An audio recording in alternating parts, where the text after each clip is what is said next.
మన తండ్రి అయిన దేవుని నుండి ప్రభువైన క్రీస్తు యేసు నుండి కృపయు కనికరము సమాధానము ఈ వర్తమానం వినుచున్న దేవుని బిడ్డలందరికీ కలుగునుగాక. ప్రియా దేవుని బిడ్డలారా, ఈ దినము అనగా 6వ తేదీ మార్చి మాసం 2024 సంవత్సరం బుధవారం దినపు ధ్యానాంశము మానవ విధేయత 2వ భాగము. ప్రియా దేవుని బిడ్డలారా, అనుదినము అందించబడుతున్నటువంటి ఆత్మీయ వర్తమానాల ద్వారా మీరు ఎంతగానో ఆశీర్వదింపబడుతున్నారని, ఆత్మీయంగా బలపడుతున్నారని మేము విశ్వసిస్తున్నాం, ప్రార్థిస్తున్నాం. ప్రియులారా, మరి యొక్క ఆత్మీయ సందేశాల ద్వారా మరింత బలపడలాగున దేవుని యొక్క నడిపింపు కొరకు, పరిశుద్ధాత్మ నడిపింపు కొరకు మనం ప్రార్థించుకుని దేవుని వాక్యంలోకి వెళదాం. తలలు వంచండి, కండ్లు మూసుకోండి, ప్రార్థించుకుందాం. మహాగణుడును గొప్ప దేవ, ప్రేమ నమ్మకం కలిగిన మా కన్న తండ్రి, మీ ఘననామానికి మహిమ చెల్లిస్తున్నామయ్యా. ప్రేమ కలిగిన దేవ, మీ విశేషమైనటువంటి నాయన కృపా కనికర వాత్సల్యతను బట్టి మా జీవితాల్లో ఎన్నో మేళ్ళు, ఎన్నో ఆశీర్వాదాలు మాకు దయచేస్తున్నారు.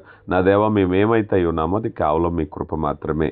జీవాధిపతి అనునిత్యము నాయన మీ జీవపు మాటలు చెత్తమమును బలపరిచి అయా మమ్మను పరిశుద్ధపరచుటకును, ఆదరించుటకును, గద్దించుటకును, బుద్ధి చెప్పుటకును, నీతి మార్గాన్ని నడిపించుటకు ఉపయుక్తమైనటువంటి జీవపు మాటలు మాకు దయచేస్తున్న దేవా, ఇదిగో నాయన ఈ సమయంలో వినగల చెవిని, గ్రహించగల మనసును దయచేసి ప్రతి మాట మీ మాటని మంచి నేలను పడు విత్తనం వల్ల మొలకెత్తుట కృప దయచేయండి. మాలో ఉండేటువంటి ప్రతి విధమైన అవరోధాన్ని, ఆటంకాన్ని తొలగించండి. మీ కృప చేత మమ్మను బలపరచండి. ప్రేమ కలిగిన దేవా, మీ దాసుడిగా నన్ను మరుగుపరిచి కేవలం వాక్యాన్ని మాత్రమే బయలుపరిచి తద్వారా మీరే మహిమ ఘనత పొందమని క్రీస్తు నామములో అడిగి వేడుకొంచున్నాం తండ్రి, ఆమేన్. ప్రియులారా, నిన్నటి దినాన మనము విధేయత అనే అంశాన్ని గురించి తెలుసుకుంటూ మొదటిగా విధేయతలో ఆశీర్వాదాన్ని గురించి తెలుసుకున్నాం. రెండవది అసలు విధేయత అనేది ఏమి కాదు అనే విషయాన్ని కూడా తెలుసుకునే ప్రయత్నం చేశాం కదా. దేవుని ఆజ్ఞను పరిపూర్ణంగా మరి ఆచరించుట, లోబడుట అనేటువంటిదే దేవునికి ఇష్టమైన పరిపూర్ణమైనటువంటి విధేయత. సంపూర్ణ విధేయతను దేవుడు కోరుకుంటున్నారనే విషయాన్ని మనం చూసాం. కొరింథీయులకు రాయబడిన మొదటి పత్రిక 4వ అధ్యాయము 6వ వచనం ప్రకారంగా, సహోదరులారా, మిమ్మును చూచి లేఖనమందు వ్రాసిన సంగతులు అతిక్రమింపకూడదని నేర్చుకుని మీరు ఒకని పక్షంగా మరొకనికి మీరు మీద ఉప్పొంగుకున్నట్లు ఈ మాటలు మీ నిమిత్తమై నా మీదను అపోలో మీదను పెట్టుకుని సాదృశ్య రూపముగా చెప్పుకొనుచున్నాము అన్నారు. ప్రియులారా, ఈ మాట మనం చూసినట్లయితే విధేయత అనగా దేవుడు చేసిన కార్యాలు, దేవుడు చూపించినటువంటి ఆజ్ఞల్లో మితిమీరకూడదు, ఉప్పొంగకూడదు, తగ్గకూడదు. యథావిధిగా దేవుడు చెప్పిన ఆజ్ఞలను పాటించటమే విధేయత అనేటువంటి విషయం. కొన్నిసార్లు కొంతమంది ఈ విషయంలో అతి చేయాలని చేసేటువంటి ప్రయత్నం మనం పౌలు గారు అంటే పాత నిబంధన గ్రంథంలో సౌలు రాజు చేసినటువంటి ఆ ప్రయత్నాన్ని అతిగానే చెప్పవచ్చు. దేవుడు చేసిన పని కాకుండా అధికంగా చేసే ప్రయత్నం చేసి అతడు అవిధేయుడిగా కనపరిచినట్లుగా మనం చూస్తూ ఉన్నాం. కనుక ప్రియులారా, విశ్వాస జీవితంలో మనం ఎప్పుడైతే విధేయత చూపించాలనుకుంటున్నామో దేవుని ఆజ్ఞల మీద దృష్టించి ఆ రీతిగా మన జీవితాలను మనం కొనసాగించటమే నిజమైనటువంటి విధేయతగా మనం చూస్తూ ఉన్నాం. ఈరోజు వాక్య పఠనాన్నే కానీ, లేఖనాలను ధ్యానం చేయటమే కానీ ఎందుకు చేయాలి, దాని అవసరత ఏమిటి అన్నట్లయితే ఆజ్ఞలన్నీ ఇందులో పొందుపరచబడ్డాయి గనక ఎవరో కూడా సొంత స్వతంత్రాన్ని తీసుకోకుండా, తొట్టిల్లకుండా, అవిధేయతలో పడిపోకుండా ఉపయుక్తంగా ఉండడానికి. ఈరోజు చాలామంది వాక్యం అనేటువంటిది వారి స్వకీయ దురాశలకు మలుచుకునే వాళ్ళు మనం చూస్తూ ఉంటాం. వారి ఇష్టానుసారమైనటువంటి బోధలు, వారి ఇష్టానుసారమైన ఉద్దేశాలు, తమకు అనుకూలమైనటువంటి స్థితిని మార్చుకోవటం మనం చూస్తూ ఉన్నాం. కానీ వాస్తవానికి దేవుని చిత్తము యథార్థమైనటువంటిది. దేవుని చిత్తాన్ని పరిశీలనగా చూసి తెలుసుకుని దాని ప్రకారంగా జీవించే ప్రయత్నమే ఆజ్ఞకు విధేయత అనే విషయాన్ని మనం చూస్తున్నాం. యోహాను గారు తన 2వ పత్రికలో 9-10 వచనాల్లో ఈ విధంగా వ్రాశారు. యోహాను గారు 2వ పత్రికలో 9-10 వచనాల్లో, క్రీస్తు బోధ యందు నిలిచి ఉండక దానిని విడిచి ముందుకు సాగు ప్రతివాడు దేవునిని అంగీకరింపనివాడు. ఆ బోధ యందు నిలిచివాడు తండ్రిని, కుమారుని అంగీకరించువాడు. ఎవడైనాను ఈ బోధను తేక మీ వద్దకు వచ్చిన ఎడల వానిని మీ ఇంట చేర్చుకొనవద్దు, శుభమని వానితో చెప్పవద్దు. ప్రియులారా, చూసారా, దేవుడు పరిశుద్ధాత్మ లేఖనాల్లో తన ఆజ్ఞల పట్ల ఎంత నిబద్ధత కలిగి ఉన్నారు, ఎంత ఖచ్చితత్వం కలిగి ఉన్నారు. పరిశుద్ధాత్మ లేఖనాలు చెప్తూ ఈ బోధన కాక అంటే దేవునికి విరోధమైన బోధన తీసుకువస్తే అసలు క్షమించే ప్రసక్తి లేదు. అలాంటి వారిని మీ ఎంట చేర్చుకోవద్దు. వారితో శుభమని కనీసం మాట్లాడే ప్రయత్నం కూడా చేయొద్దు. ఎందుకన్నట్లయితే దేవుని ఆజ్ఞలను వక్రీకరించి చెప్పేటటువంటి వారు ఈరోజు స్వకీయమైన దురాశలకు ధనాపేక్షతో కలిగిన వారు రకరకాల బోధలు మనం చూస్తూ ఉన్నాం. కొన్నిసార్లు మనం పరిశీలన చేస్తే అది ఖచ్చితమైన బోధ, తప్పుడు బోధ అంటే ఈరోజు చాలామంది బోధకులు, గొప్ప బోధకులు ఉన్నారు, సామాన్య బోధకులు ఉన్నారు. చాలామంది వారిని అంటే విభేదించేవారు ఉన్నారు. కానీ బోధన గురించి విభేదాలు లేకపోతే వ్యతిరేకతలు, జగడాలు కాకుండా బోధ అనేది దేవుని వాక్యంలో ఉందా లేదా. చాలామంది ఒక ప్రముఖ దైవజనుడు ఒక సిద్ధాంతాన్ని, ఒక పద్ధతిని అనుసరిస్తున్నట్లయితే ప్రజలందరూ కూడా ఆ విషయాన్ని ఊరికే అనుసరిస్తూ ఉంటారు. కానీ కనీసం అది తప్ప రైటా అంటే వారిలో చాలామంది కోపం రావచ్చు. కానీ ఎవరినెవరు విమర్శించవలసిన పని లేదు. ఎందుకనంటే అది యథార్థమైనదా కాదని నిర్దేశించేది దేవుని వాక్యం. అందుకని దేవుని వాక్యము ఆజ్ఞలు పొందుపరచబడ్డాయి కనుక మనం వ్యక్తుల బోధలకు లోబడుతున్నామా, వ్యక్తుల ఉద్దేశాలకు లోబడుతున్నామా, దేవుని వాక్యానికి లోబడుతున్నామా అన్నది తెలుసుకోవాలి. అంటే దేవుని వాక్యాన్ని పరిపూర్ణంగా తెలుసుకునేటువంటి ప్రయత్నం చేయాలి. దేవుని వాక్యాన్ని ఎప్పుడైతే పరిపూర్ణంగా తెలుసుకుంటున్నావో అప్పుడే నీ జీవితంలో విధేయత అనేది తెలుసుకోగలుగుతావు. నువ్వు విధేయత చూపించాలి అంటే కొన్నిసార్లు కొంతమంది తాము విధేయులుగా ఉన్నాము అనుకుంటారు. కొంతమంది కొన్ని సంఘాలకు, కొన్ని వ్యవస్థలకు, కొంతమంది బోధకులకు, కొంతమంది వ్యక్తులకు విధేయత చూపిస్తూ ఉంటారు. వారి విధేయత మంచిదే, కానీ అది జ్ఞానానుసారమైనదా, దైవచిత్తమైనదా అనేది కూడా వారు పరిశీలన చేసుకోవాలి. ఆ పరిశీలనలో చేసుకున్నప్పుడే అది దేవుని విధేయతగా వర్తించబడుతుంది. కానీ కొన్నిసార్లు వారికి తెలియక, వారి అవగాహన లేక వ్యక్తులకు, సంస్థలకు వారు విధేయత కనపరుస్తారు. కానీ నిజంగా దేవునికి విధేయత కనపరుస్తున్నారా లేదనే అవగాహన వారిలో లేకపోవటం అనేది మనం చూస్తూ ఉంటాం.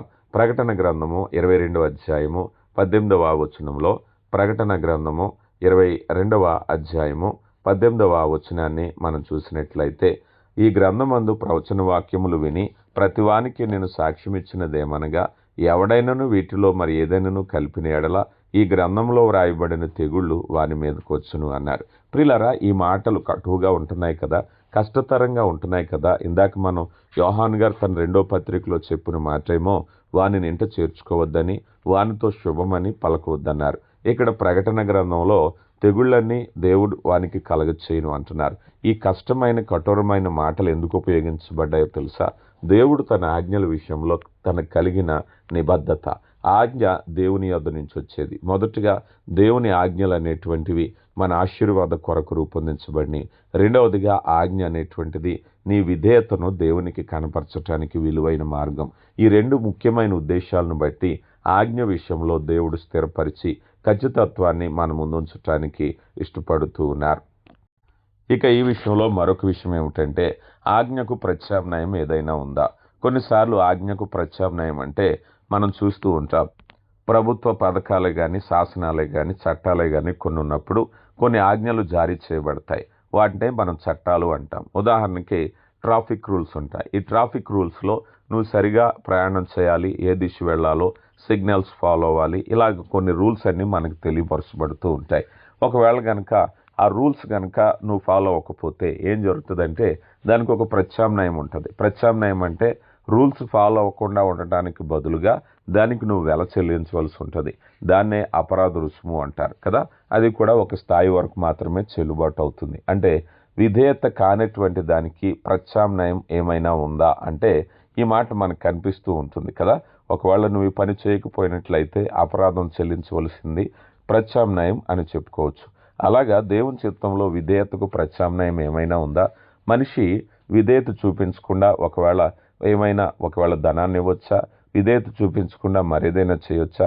చాలామంది ప్రత్యామ్నాయం అనేటువంటి ఆలోచనలో ఉంటూ ఉంటారు. అంటే ఉదాహరణకి కొన్ని మతాచారాల్లో మనం చూసినప్పుడు వారు భారీ విరాళాలు ఇవ్వటాలు, లేకపోతే ఆ గుళ్ళు గోపురాలకి బంగారాలు, లేకపోతే మరొకటి ఇవ్వటాలు, ఇవన్నీ ఆచారాలు ఎక్కడొచ్చినాయి అంటే ప్రత్యామ్నాయ ఆచారాలు. కారణం ఏమిటయ్యా అంటే ఒక వ్యక్తి ఏదైనా ఒక వ్యాపారమే కానీ మరేదైనా ఆదాయ మార్గంలో, అన్యాయ మార్గంలో, మోసకరమైన మార్గంలో నడిచినప్పుడు వారికి వచ్చిన ఆదాయం వచ్చినప్పుడు ఆ ఆదాయం అనేటువంటిది వారికి కీడు అని తోచినప్పుడు అందులో కొంత ఎవరికైనా ఏ దైవం అని పిలువబడే వారికి ఇస్తే వారిలో ఆ నేరం తొలగిపోతుంది అనేటువంటి ఒక భ్రమ, దాన్ని ప్రత్యామ్నాయంగా చూస్తూ ఉంటారు. చాలా ఆచారాలు నేను విన్నాను, చాలామంది స్నేహితుల దగ్గర విన్నాను. వ్యాపారంలో అత్యధికంగా మోసాల వల్ల వచ్చినటువంటి లాభాలని పోగొట్టుకోవాలి అంటే పలానా చోట పలానా హుండీలో వెళ్ళి ఆదాయం వేస్తే దానికి సంబంధించిన కీడంతా తొలగిపోతుంది.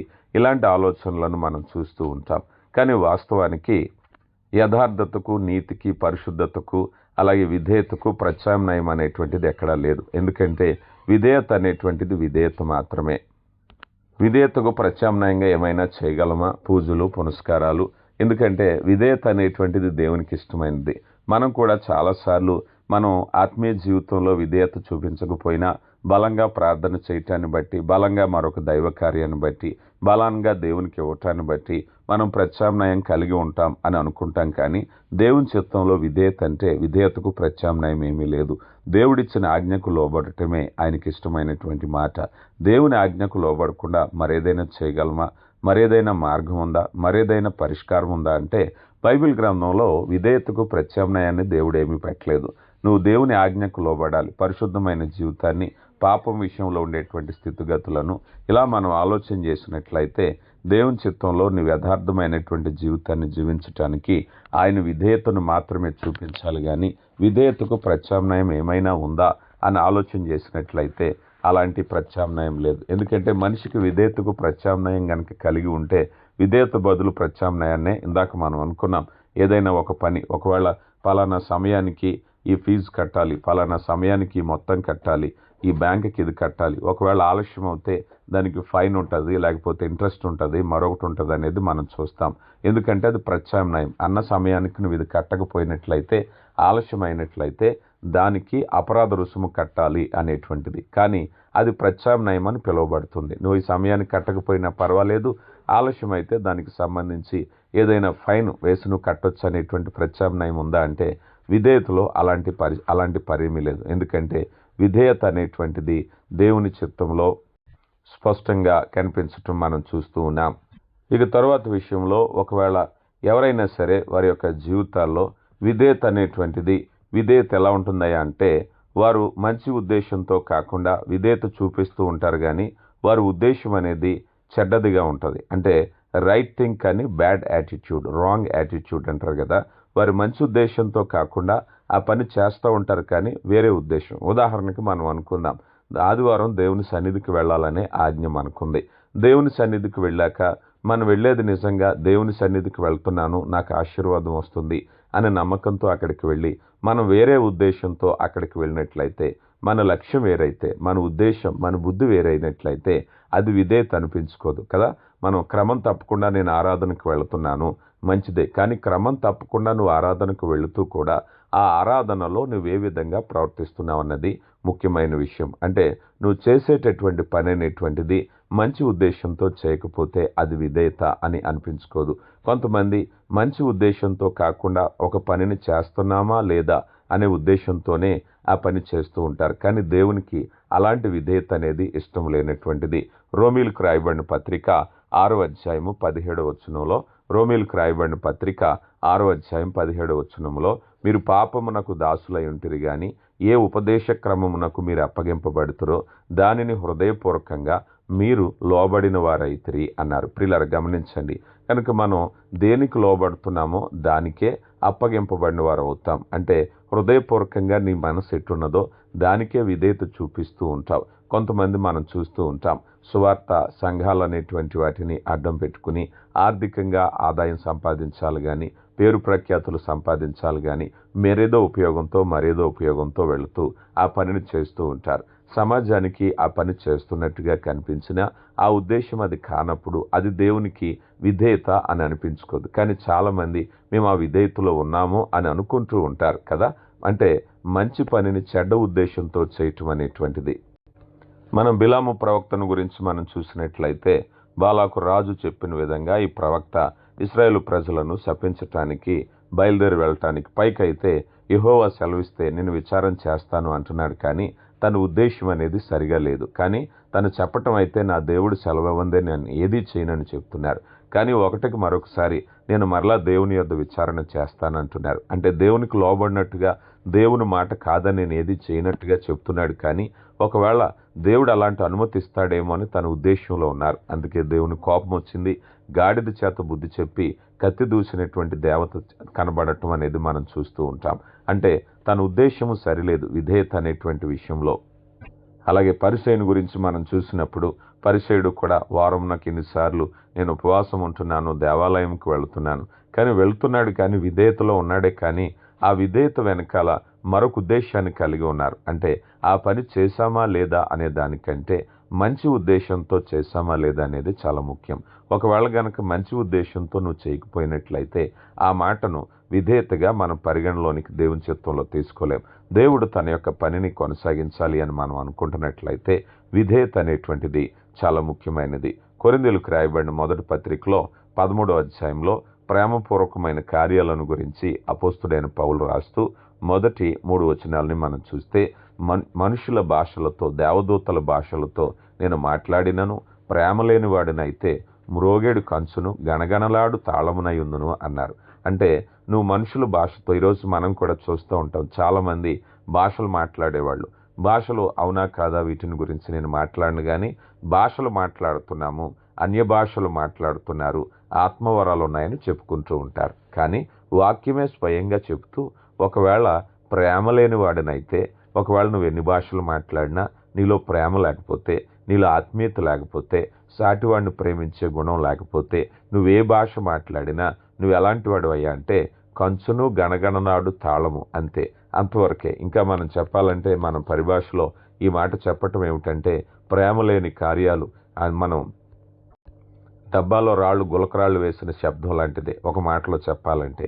ఎందుకనంటే మనుషుల భాషలతో దేవదోషల భాషలతో మాట్లాడటం అని అభ్యాసం ఈరోజు కూడా చాలామంది చేస్తూ ఉంటారు.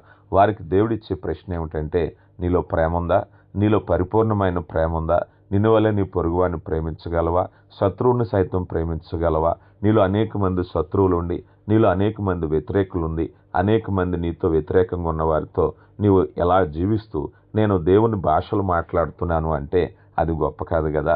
తర్వాత 12వ వచనంలో ప్రవచించు కృపావరము కలిగి మర్మములనియు జ్ఞానమంతియు ఎరిగిన వాడును కొండలు పెకిలింపగలిగిన పరిపూర్ణము విశ్వాసము గలవాడైనను ప్రేమ లేనివాడైతే వ్యర్థుడు. కనుక ప్రియులారా, నీ హృదయంలో మంచి స్వభావం లేకుండా నువ్వే చేసినా అది విధేయతగాను అది పరిపూర్ణతగాను ఎంచబడట్లేదు. ఈ 2వ వచనంలో మూడు విషయాల గురించి వ్రాయబడ్డది. అదేమిటయ్యా అన్నట్లయితే, ఒకటి ప్రవచించటము, రెండవది దేవుని లేఖనాల్లో జ్ఞానం కలిగి ఉండటము, మూడవది విశ్వాసము. ఈ మూడిట్లో కూడా మనం చూసినట్లయితే నీకు ప్రవచించు కృపావరం ఉందా? ఈరోజు కూడా చాలామంది మాకు ప్రవచన వరం ఉంది, జరిగేది చెప్పబోతున్నాం, ఏవేవో చెప్తూ ఉంటారు. ఈ కృపావరమో లేకపోతే ప్రవచన వరమో మరొకటో ఏదైనా కావచ్చు, కానీ నీలో ప్రేమ ఉందా? చాలామంది ఈరోజు గొప్పవారుగా చలామణి అవుతున్నారు. ప్రవచనాలు ఉన్నాయి, మరొకటి ఉన్నాయి, ఇంకొకటి ఉన్నాయని మిడిమిడి జ్ఞానం అనొచ్చు, లేకపోతే వాక్యం పరిపూర్ణంగా తెలియకపోవటం అనొచ్చు. ఏదో నేను ప్రవచనం చెప్తున్నాను, రాబోయేది చెప్తున్నాను, జ్యోతిష్యం చెప్తున్నాను అన్నట్టుగా చాలామంది ఈ ప్రవచనాల గురించి మాట్లాడుతూ ఉంటారు కదా. అలాంటి వారు ప్రేమ కలిగి ఉన్నారా? దేవుని వాక్యం చెప్తుంది. ఒకవేళ మనం ఎవరినైనా విమర్శించే అధికారం మనకు లేదు, కానీ దేవుని వాక్యమే ఆ విషయాన్ని స్పష్టంగా మనల్ని సరిదిద్దుతూ ఉంది.